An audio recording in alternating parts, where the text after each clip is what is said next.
नमस्कार बंधुरा let's cook with अर्चनाय आपनादेर सबाइके स्वागत। आज आमी आपनादेरके सब रकम शाक एकसंगे भाजी करे देखाबो। ओई जोन्नो एखाने टाटका शाक तुले नियेछि, कलमी शाक, लाल शाक और किछु पाँचमेशाली शाक, संगे पालन शाकও কিছুটা নিয়ে নিয়েছি। দেখুন শাকগুলোকে কেটে নিয়েছি আর একটা মিডিয়াম সাইজের আলু এর মধ্যে দিয়ে দিয়েছি। আপনারা চাইলে এখানে দিতে পারেন, না চাইলে নাও দিতে পারেন।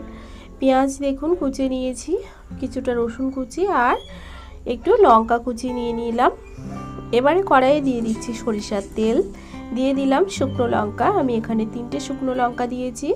দিয়ে দিলাম কিছুটা পেঁয়াজ কুচি, একটা বেশ বড় সাইজের পেঁয়াজ আমি কুচি করে দিয়ে দিয়েছি। এবারে পেঁয়াজটাকে একটু ভেজে নেব। দিয়ে দিলাম কিছুটা রসুন কুচি, দিয়ে আবারও একটু নাড়াচাড়া করে ভাজতে থাকবো। এবারে এর মধ্যে দিয়ে দিচ্ছি একটু লঙ্কা কুচি, কাঁচা লঙ্কা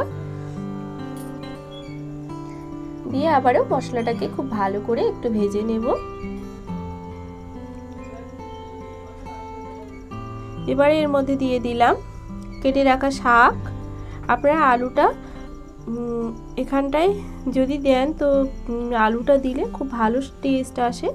আপনারা আলুটা দিয়ে একবার রান্না করে দেখবেন। সবগুলো শাক আমি এর মধ্যে দিয়ে দিচ্ছি। শাকটা দিয়ে ঢাকা দিয়ে কিছুক্ষণ একটু রান্না করে নেব।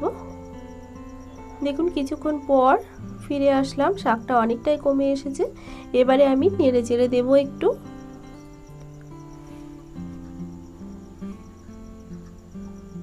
দেখুন এইভাবে করে আমি নেড়ে চেড়ে দেব।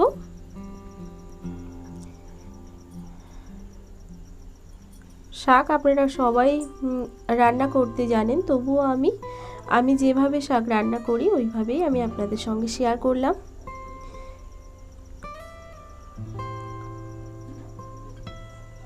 এবারে এর মধ্যে দিয়ে দিলাম সামান্য পরিমাণে একটু হলুদ গুঁড়ো,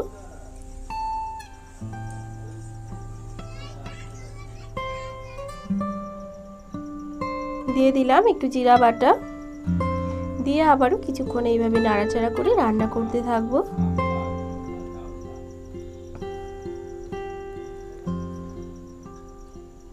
দেখুন এইভাবে কিছুক্ষণ নাড়াচাড়া করে আমি রান্না করতে থাকছি। শাকটা কিন্তু আমার প্রায় হয়ে এসেছে।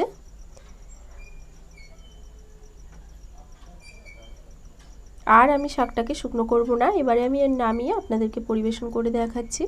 তাহলে আজকে ভিডিওটা এই পর্যন্ত থাকছে, আবার অন্য কোনো ভিডিও নিয়ে আপনাদের সঙ্গে দেখা হবে। ততক্ষণ ভালো খান, সুস্থ থাকুন, টাটা।